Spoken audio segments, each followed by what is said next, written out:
আমি আজকে আমার গার্মেন্টসে চাকরি জীবনের খুবই গুরুত্বপূর্ণ একটা কথা শেয়ার করব।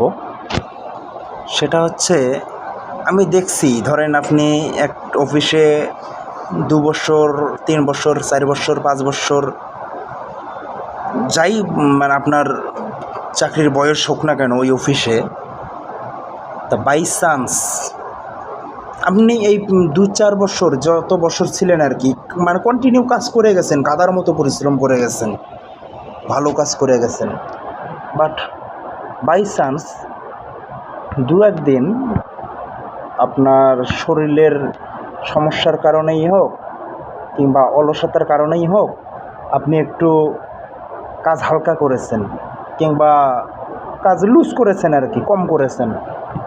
এই জিনিসটাই আপনার সিনিয়র ফলো করছে, আপনাকে ধরে ফেলছে যে আপনি আজকে অন্যান্য দিনের তুলনায় আজকে কাজ কম করতেছেন। তো সেই সিনিয়র বলবে কি জানেন, যে তুই সারা জীবন এভাবেই ফাঁকি মারছিস কাজে, এভাবেই ফাঁকি মারে এসেছিস। তো চাকরি জগৎটা এমনই। আমার জীবনে ঘটে যাওয়া, আমি নিজের ব্যক্তিগত খুবই পার্সোনালি একটা কথা শেয়ার করলাম, যেটা 100% সত্য। এটাই হচ্ছে চাকরি।